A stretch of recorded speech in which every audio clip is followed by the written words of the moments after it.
สวัสดีค่ะน้ำแคคเตอร์ค่ะยินดีต้อนรับเข้าสู่ Serve Story กับคอนเซ็ปต์ที่ว่ารู้ก่อนกินฟินกว่าเดิมสำหรับคลิปนี้เรายังคงอยู่กับเมนูผลไม้เช่นเคยค่ะแต่ว่าเราจะได้เวลามาสนุกกันแล้วค่ะเพราะว่าน้ำเนี่ยจะเอา5ผลไม้จากคลิปก่อนหน้ามาประชันกันมัดต่อมัดกับ5คุณสมบัติแห่งราชันซึ่งถ้าใครยังไม่ได้ไปดูคลิปแรกเนี่ยก็กดตามลิงก์ด้านบนไปดูก่อนได้เลยนะคะสำหรับผู้ท้าชิงในคลิปนี้เนี่ยเดี๋ยวน้ำจะประกาศรายชื่อย้อนหลังให้อีกรอบนึงนะคะว่ามีใครกันบ้างเริ่มกันที่หมายเลขที่1ทุเรียนจากเอเชียตะวันออกเฉียงใต้หมายเลขที่2มะม่วงจากอินเดียและปากีสถานหมายเลขที่3สับปะรดจากยุโรปในอดีตการหมายเลขที่4อะโวคาโดจากเมโสอเมริกาโบราณหรือประเทศเม็กซิโกในปัจจุบันค่ะและหมายเลขที่5มะละกอจาก WHO หรือว่าองค์กรอนามัยโลกนั่นเองส่วนตอนนี้เดี๋ยวเรามาเริ่มกันเลยกับ5คุณสมบัติที่จะเอามาพิสูจน์ความเหมาะสมกับฐานันดรศักดิ์ระดับราชาผลไม้บอกก่อนว่าคุณสมบัติแต่ละข้อไม่ธรรมดาแน่นอนนะคะเดี๋ยวเราไปเริ่มกันเลยคุณสมบัติข้อที่1นั่นก็คือมงกุฎค่ะแน่นอนว่ามงกุฎเนี่ยเป็นสัญลักษณ์ของราชาเลยก็ว่าได้หากจะเป็นราชาได้นั้นก็ต้องมีมงกุฎให้สวมใส่ซะก่อนเรามาตามหามงกุฎของพระราชากันค่ะเริ่มกันที่ทุเรียนน่าจะชัดเจนที่สุดหลายคนมองว่าทุเรียนนั้นมีหนามแหลมเหมือนรูปทรงมงกุฎของพระราชาอยู่แล้วและถ้าเราดูภาพในส่วนด้านบนของทุเรียนเนี่ยก็จะเห็นเหมือนเป็นราชาหัวโล้นสวมมงกุฎอันหลากหลายสไตล์อีกด้วยค่ะก็ถือว่าเอาไป1แต้มถัดมาสับปะรดทุกคนก็คงรู้สึกว่าด้านบนของสับปะรดนั้นสามารถดูเหมือนสวมมงกุฎไว้เช่นเดียวกันก็ถือว่าผ่านค่ะกลับมาที่3ผลไม้ที่เหลือมะม่วงไม่เจอนะอะโวคาโดก็เหมือนลูกอัณฑะจริงๆนั่นแหละและมะละกอ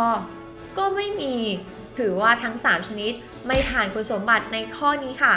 ไปต่อกันเลยกับคุณสมบัติข้อที่2จำนวนประสบนิกรที่ยกย่องหลังจากที่ได้ลิ้มรสชาติของราชาแน่นอนค่ะว่าประชากรที่เรียกมะม่วงว่าราชาอย่างคนอินเดียเนี่ยอาจจะมีจำนวนประชากรมากกว่าทุกประเทศในเอเชียตะวันออกเฉียงใต้รวมกันซะอีกแต่คนส่วนใหญ่ในอินเดียเองก็ไม่เคยกินทุเรียนรวมถึงหลายๆคนไม่เคยได้ยินคำว่าทุเรียนด้วยซ้ำค่ะอันนี้ยืนยันจากเพื่อนชาวอินเดียที่น้ำมีอยู่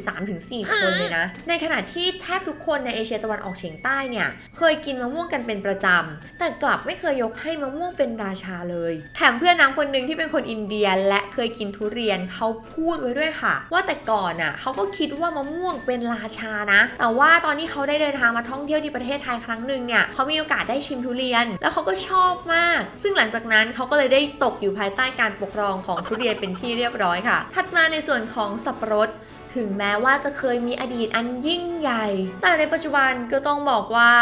ตกกระป๋องไปซะแล้วค่ะ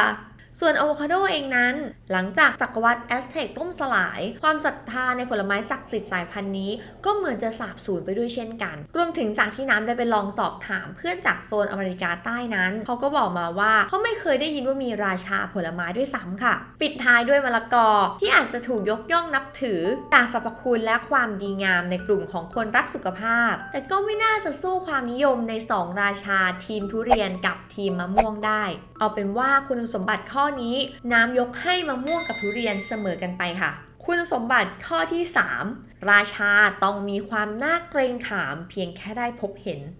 สำหรับข้อนี้เนี่ยให้ภาพตัดสินน้ำว่าทุเรียนกินขาดเอาไปเต็มๆแล้วถ้านึกภาพว่าเราจะต้องเดินเข้าไปในสวนผลไม้เหล่านี้การเดินเข้าไปในสวนทุเรียนน่าจะสร้างความกังวลและกดดันให้พวกเราได้มากที่สุดแล้วถึงขนาดที่ว่าแต่ก่อนหลายๆสวนมีเครื่องแบบประจำในการที่จะเข้าเฝ้าทุเรียนนั่นก็คือหมวกกันน็อกค่ะเท่านั้นยังไม่พอนะคะทุเรียนเนี่ยมีอำนาจถึงขนาดที่ให้คุณให้โทษกับผู้คนได้เลยนะเพราะสำหรับผู้ที่ให้ความรักและความภักดีกับทุเรียนก็จะได้คุณเป็นกลิ่นหอมๆเป็นรสชาติแห่งความอร่อยแต่สำหรับผู้ต่อต้านถึงแม้ทุเรียนจะยังไม่แสดงตัวนะคะพวกเขาก็ต้องมีอันแตกพ่ายไปก่อนด้วยพลังกลิ่นที่มาก่อนกายแล้วก็มาก่อนการด้วยค่ะใครที่ไม่ชอบทุเรียนน่าจะรู้ซึ้งเป็นอย่างดีนะส่วนคุณสมบัติข้อที่4พระราชานั้นต้องสูงส่งและแน่นอนว่าต้องรวยด้วยค่ะ ซึ่งข้อนี้เดี๋ยวเราจะมาวัดกันด้วยมูลค่าราคาของผลไม้แต่ละชนิดกันซึ่งสำหรับราคาตลาดบ้านเราเนี่ยผู้ชนะในคุณสมบัติข้อนี้ก็คงจะไม่พ้นทุเรียนกับอะโวคาโดที่มีราคาแพงแต่ด้วยความที่เราจะมาวัดกันในความเป็น the king of fruit แบบมาตรฐานสากลเนี่ยน้ำซึ่งได้ทำการหาข้อมูลราคาระดับโลกมาฝากเพื่อนๆกันค่ะนั่นก็คือราคาของผลไม้แต่ละชนิดที่แพงที่สุดในโลกนั่นเองก่อนจะไปฟังเฉลยเพื่อนๆลองจัดอันดับกันดูเล่นๆได้เลยนะคะว่าคิดว่าอะไรจะเป็นอันดับ1 2 3 4 5กันบ้างมาเริ่มกันเลยที่อันดับแรกค่ะกับมะละกอราคา9 ล้านบาทกับสายพันธุ์ Lamborghini Murcielago ที่ขายอยู่ในงานมอเตอร์โชว์ที่เมืองดูไบค่ะแหมไม่ใช่ละอันนี้เนี่ยคือภาพผลลัพธ์หลังจากที่นำเซิร์ชหาว่ามะละกอที่ราคาแพงที่สุดในโลกเป็นภาษาอังกฤษค่ะเอาเป็นว่าตื่นสู่โลกแห่งความเป็นจริงพระราชาที่ยากจนที่สุดนั้นคือมะละกอค่ะส่วนลำดับความมั่งคั่งที่สูงส่งขึ้นมาอีกนิดนึงนำว่าเพื่อนๆน่าจะทายไม่ถูกแน่ๆเพราะเขาคืออะโวคาโดซะอย่างนั้นราคาแพงที่สุดเท่าที่น้ำหาเจออยู่ที่ลูกละประมาณ$8หรือคิดเป็นเงินไทยประมาณ240 บาทต่อลูกค่ะและตอนนี้เราจะมาประชันความมั่งคั่งของผู้ท้าชิง3อันดับที่เหลืออยู่ซึ่งบอกเลยค่ะว่าหลังจากนี้เนี่ยต้องใช้คำว่าประชันความร่ำรวยกันเลยทีเดียวอันดับที่3นั้นก็คือมะม่วงค่ะขอเชิญพบกับมะม่วงสายพันธุ์ Egg of the Sun จากประเทศญี่ปุ่นแดนอาทิตย์อุทัยกับความหวานและราคาที่หวานเจี๊ยบลูกละ 150,000 เยนหรือคิดเป็นเงินไทยสมัยนั้นอยู่ที่ราวๆ 45,000 บาทค่ะและอันดับ2ได้แก่สับปะรดจาก The Lost Garden of Heligan ส่วนพฤกษศาสตร์ชื่อดังในประเทศอังกฤษด้วยราคา 500,000 บาทคือดูภายนอกก็เหมือนสับปะรดทั่วไปนะคะแต่สาเหตุที่มันแพงเนี่ยคือวิธีปลูกค่ะเขาปลูกในสภาพอากาศจำลองที่บอกว่ามันเหมาะกับการเติบโตของสับปะรดสายพันธุ์นี้โดยเฉพาะที่สำคัญกรรมวิธีในการปลูกสับปะรดของเขานั้นได้ย้อนยุคไปในแบบสมัยวิกตอเรียหรือสมัยที่สับปะรดครองราชย์นั่นแหละค่ะทุกคนเห็นว่าปลูกนานกว่า2 ปีกว่าน้องจะยอมออกผลหลายๆคนคงสงสัยเหมือนน้ำใช่ไหมคะว่ารสชาติราคา 500,000 บาทเนี่ยมันจะเป็นยังไงซึ่งน้ำก็ไปหาคลิปสัมภาษณ์โฆษกประจำสวน Lost Garden เกี่ยวกับเจ้าสับปะรดนี้มาค่ะเขาบอกไว้ว่า deliciously sweet not stringy and with an explosive flavor หรือที่แปลเป็นไทยว่าหวานอร่อยกลิ่นไม่ฉุนและรสชาติกลมกล่อมค่ะแหมเพื่อนๆว่าดูมีเอกลักษณ์คุ้มค่าราคา 500,000 ไหมคะ ปิดท้ายกันที่ผู้ครองบัลลังก์แห่งความมั่งคั่งอันดับ1เหลืออยู่แค่1เดียวแล้วนั่นก็คือทุเรียนค่ะเพื่อนๆคงสงสัยกันแล้วใช่ไหมคะว่าอันดับ1ของราคาทุเรียนนั้นอยู่ที่เท่าไหร่บอกก่อนว่ามันคือทุเรียนไทยสายพันธุ์ก้านยาวจากสวนป้าต้อยลุงหมูจังหวัดนนทบุรีว่ากันซื่อๆชื่อแบบบ้านๆเนี่ยแต่ถูกประมูลออกไปด้วยราคาสูงถึง 1,500,000 บาทในปีพุทธศักราช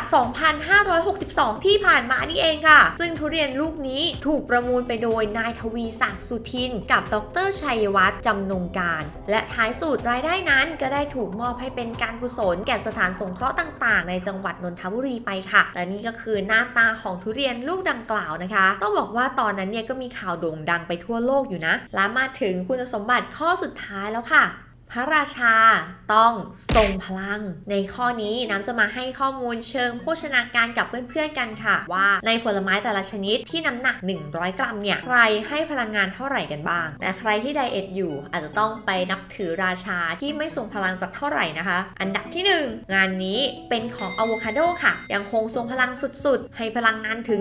167 กิโลแคลอรี่แถมยังมีสัดส่วนพลังงานที่มาจากไขมันอยู่มากกว่าครึ่งแต่ด้วยความที่เป็นผลไม้ที่ทานแล้วเพิ่ม HDL หรือที่เราเรียกกันทั่วๆไปว่าไขมันดีเนี่ยก็เลยแนะนำให้ทานกันนะคะเพราะว่ามีประโยชน์ต่อร่างกายค่ะอันดับ2ทรงพลังแบบตามมาติดๆแถมมีแอบขึ้นแซงอันดับ1ได้ด้วยซ้ำกับบางสายพันธุ์นั่นก็คือทุเรียนให้พลังงานอยู่ที่ประมาณ140ถึง160 กิโลแคลอรี่อร่อยมากแต่ทานมากไม่ดีนะคะอันดับ3มะม่วงค่ะใ ให้พลังงานประมาณ 60-100 กิโลแคลอรี่ขึ้นอยู่กับระดับความสุกยิ่งสุกมากก็จะมีพลังงานและปริมาณน้ำตาลที่มากขึ้นตามกันไปอันดับที่ 4 มะละกอให้พลังงานประมาณ 50-60 กิโลแคลอรี่แต่มีเบต้าแคโรทีนช่วยบำรุงผิวพรรณชะลอริ้วรอยแถมเพิ่มภูมิคุ้มกันอีกด้วยสงสัยเราต้องหามาทานซะละและอันดับ 5 กับราชาในอดีตของเราซึ่งไม่ทรงพลังเอาซะเลยกับสับปะรดค่ะที่ให้พลังงานเพียงแค่ 50 กิโลแคลอรี่ถึงแม้ว่าจะพลังงานน้อยที่สุดแต่วิตามินและกากใยเยอะดีต่อสุขภาพแน่นอนค่ะไล่กันมายาวจนจบบอกเลยว่า The Winner ของ The King of Fruit ในคลิปนี้น้ำขอยกให้ทุเรียนปอบเซาท์อีสต์เอเชียไปเลยต้องบอกว่าคุณสมบัติพี่แกครบครันจริงๆนะคะไม่แปลกใจเลยว่าทำไมไม่ว่าจะหาข้อมูลในภาษาไทยภาษาจีนภาษาเกาหลีหรือแม้แต่ภาษาอังกฤษเองเนี่ยพี่ทุเรียนของเราแกถึงได้ติดท็อปโพลกับเขาตลอดแต่สำหรับเรื่องนี้เนี่ยนะว่ามันไม่มีผิดไม่มีถูกนะคะว่าแต่ว่าเพื่อนๆล่ะคะคิดว่าใครกันที่เหมาะสมกับตำแหน่งราชาของผลไม้มากที่สุดถ้าใครมีเหตุผลอื่นๆเนี่ยก็สามารถที่จะคอมเมนต์ไว้ที่ด้านล่างคลิปได้เลยนะคะแต่น้ำบอกเลยว่าผลไม้ที่ถูกเสนอชื่อเข้าชิงบัลลังก์ในรอบนี้เนี่ยน้ำชอบทุกอย่างเลยค่ะสุดท้ายนี้ถ้าชอบถ้าใช่ก็ฝากกด subscribe ไลค์แชร์และกดกระดิ่งเป็นกำลังใจให้น้ำต่อไปด้วยนะคะแต่สำหรับคลิปนี้น้ำคงต้องขอลาไปก่อนพบกันใหม่คลิปหน้าซึ่งจะเป็นเรื่องราวของเมนูอะไรฝากติดตามกันด้วยนะสวัสดีค่ะบ๊ายบายสำหรับเพื่อนๆที่อยู่ฟังกันจนจบเมนูลับในคลิปนี้น้ำจะมาแชร์เรื่องราวของทัศนคติจากเพื่อนๆชาวต่างชาติให้ฟังกันสนุกๆค่ะอาจจะยาวสักหน่อยนะคะเพราะเป็นเรื่องราวของตอนที่น้ำไปพูดคุยสอบถามถึงคำว่า The King of Fruit ค่ะบอกก่อนว่าเป็นแค่ทัศนคติส่วนบุคคลของคนบางคนจากบางประเทศเท่านั้นนะเริ่มกันที่เพื่อนชาวเกาหลีเขาตอบน้ำกลับมาทันทีว่าทุเรียนไงทั้งที่ประเทศเขาเนี่ยไม่มีการปลูกทุเรียนด้วยซ้ำไปแถมเจ้าตัวเองก็มีประสบการณ์ที่ไม่ค่อยดีสักเท่าไหร่กับการกินทุเรียนแต่ก็ยังอุตส่าห์ไปเสิร์ชเป็นภาษาเกาหลีมายืนยันให้อีกด้วยนะว่าราชาทุเรียนเนี่ยถูกพูดถึงมากที่สุดจริงๆถัดมาเป็นรุ่นน้องชาวจีนเขาบอกว่านึกไม่ออกเหมือนกันเลยไปเสิร์ชเป็นภาษาจีนจากเว็บป่ายตู้ซึ่งเป็นเหมือน Google ของคนจีนเนี่ยแหละค่ะซึ่งข้อมูลมีพูดถึงทั้งทุเรียนแอปเปิลแล้วก็กีวีด้วยค่ะส่วนตัวของรุ่นน้องคนนั้นเขาบอกว่าทุเรียนเนี่ยแหละค่ะที่สุดแล้วตามมาด้วยเพื่อนชาวอินเดีย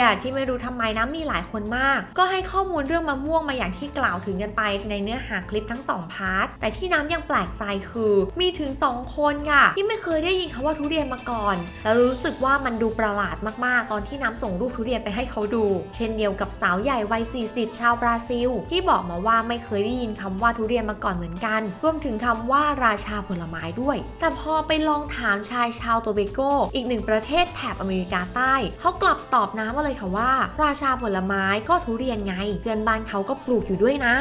และปิดท้ายโดยเพื่อนสนิทของน้ำเองที่ได้ย้ายไปลงหลักปักฐานอยู่สหรัฐอเมริกาซึ่งพอถามไปนางกลับบอกว่าที่เนี่ยไม่น่ามีราชาผลไม้นะซึ่งก็เข้าใจได้ค่ะว่าอเมริกาไม่น่านิยมในราชาเหมือนแถบบ้านเราแต่พอนางไปเสิร์ชหาก็มาบอกน้ำว่าในเว็บบอกว่าเป็นทุเรียนแฮะแต่ตั้งแต่มาอยู่ที่นี่ไม่เคยเห็นทุเรียนเลยสุดท้ายเนี่ยค่ะพอนางลองไปถามเพื่อนร่วมงานชาวอเมริกันเพื่อนกลับบอกมาว่าราชาอะไรไม่รู้แต่ที่เนี่ยแอปเปิลดังสุดจบข่าว